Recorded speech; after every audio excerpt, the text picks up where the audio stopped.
Good afternoon, everyone. I hope you can hear me now.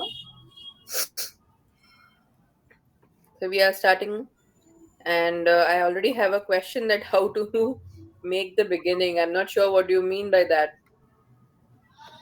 See, Ajesh, what do you mean by how to make the beginning? Beginning. I mean, I have begun it. All right. So this is a session on preparation of research proposal.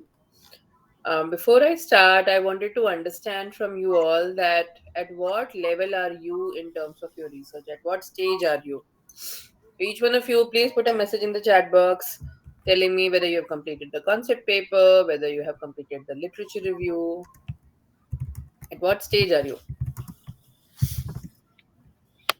Karan Kumar is at literature review stage. There might be people who have not yet started. Is there anyone who is yet to start?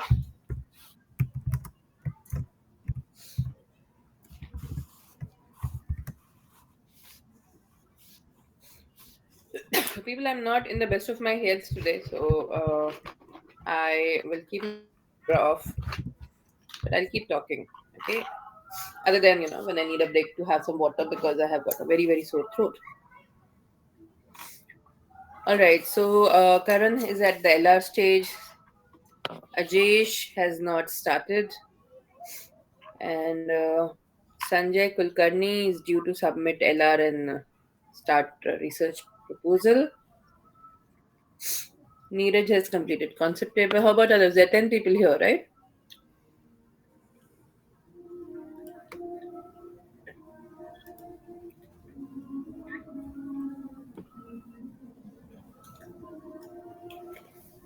Neeraj has completed concept paper. All right, so most of you have completed your concept paper, and literature review is something which you all are doing anyway. Today we are going to be learning about research proposal, which is one of the first document which goes to a committee. Till now, whenever you are submitting your concept paper or your literature review, the document is only being checked by your mentor, right? But at research proposal delivery in India, we call it the delivery of synopsis, is a very crucial stage, because if you are able to clear this stage, then you have a pathway laid out for your research proposal delivery. So usually what we see is in a particular research proposal there are going to be a few sections. Let me just write down those sections for you.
Yes, so I hope you are able to see the different sections or different elements of a particular research proposal. Hope the whiteboard is visible to all of you. So with these different sections, I must say that those who have so, so Smita, if you are not able to see, please rotate your phone and keep it in a, what do you call it, landscape mode, right? You will be able to see. And yeah, so those who have submitted their concept paper have some or the other covered some elements of introduction. Those who have completed the literature review have, of course, completed the literature review, and some or the other way have arrived close to the research objectives. Am I right? Now, you people, in the research proposal stage, will now focus on design and methodology, practical implication, limitations, and plan, etc. So, in simple sense, the research proposal is going to tell what is it that you are going to do, why do you want to do it, how will you do it, and what is the timeline. So, when will you do it? Okay, and to some extent, I would say the scope is also to be written. So, where will you do it? All right, so four wives and a husband. Am I missing anything? I can say that for whom is it relevant? When I say practical implications, you're going to mention for whom is it relevant. All right. So let us say that we are starting with the introduction page. हम introduction लिखने जा रहे हैं. So what all things do you keep in mind while writing introduction?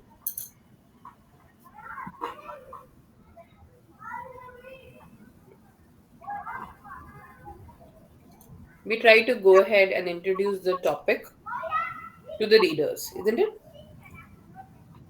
We cannot expect the reader to know everything. Let us say that I'm going to be doing a research on cryptocurrency.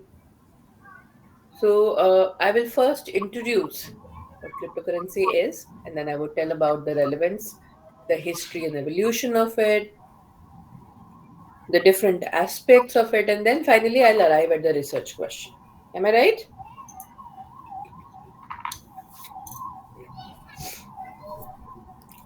Now, when you are writing your research proposal, you would want that your research proposal should be accepted, right? Accept करने के लिए लिख रहे हैं ना? You should get minimal feedback, and your proposal should be accepted soon. So, in order to make a readily acceptable proposal, what is it that you have to pay attention to? One thing that you would pay attention to is, of course, the basics of writing. You should be writing clearly, concisely, coherently. That you will do. How about your arguments? How should you prepare your academic arguments? Do you understand the difference between an opinion and persuasion and argument?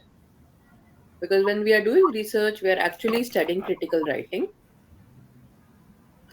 By looking at both the positive and negative aspects of reading and writing, we try to make our assertion, right?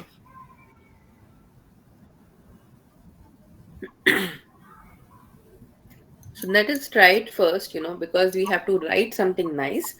Let us try to understand the difference between opinion versus persuasion versus argument. So before I is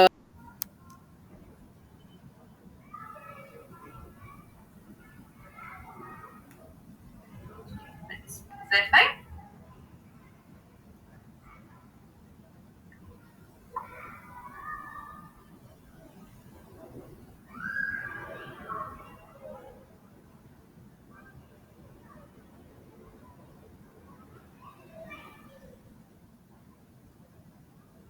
Just a minute, I will stop sharing it.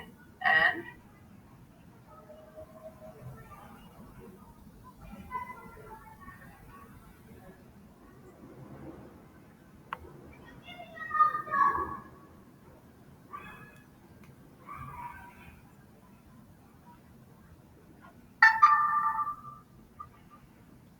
difference between an argument essay and. Could you hear the sound? Was the sound audible when I was sharing screen? Alright, so I'll mute myself to avoid echo, and then after watching the video, I'll unmute myself. An opinion essay. That same reasonable person could ask, how is argument any different from persuasion? Luckily, I've got answers for that person. Opinion, Persuasion and argument are like brothers in the same family. Opinion is the youngest brother, persuasion is in the middle, and argument is definitely the big brother. Opinion just wants to let people know that he's feeling a certain type of way about something. He's not trying to convince anyone of anything, and he's not really using anything like facts, evidence, or reasoning. He's just saying to the world, hey, I have this opinion, and I want you to know it. Example: Missouri is a great place to live because we have nice people and lots of fun stuff to do. In this statement, we see nobody is trying to convince us. They're just sharing their opinion. We also see a lot of value judgments, or words that reveal we have a particular feeling or bias for or against something. This person has judged the people of Missouri, and he finds them to be nice. He's also judged the things one can do in Missouri, and he finds those things fun. Persuasion has a little more finesse, but like his younger brother, he doesn't concern himself too much with facts and evidence. Sure, he throws out the occasional statistic or quote, but the main tool in his tool bag is emotion. He has opinions like his little brother, but now he's trying to convince other people to have those opinions too. And he uses mostly emotional tactics to persuade. Example: you should come and live in Missouri because your children would be happier here. Don't you care enough about your children to make them happy? In this statement, we see that someone is trying to convince us that we should change our minds or our lives in some way. But notice how they're trying to pull at our heartstrings. They're using someone's love for their family and a hefty tablespoon of guilt to make someone agree with them. Argument takes a bit of inspiration from both of his little brothers, but he uses primarily evidence and reasoning to get people to agree with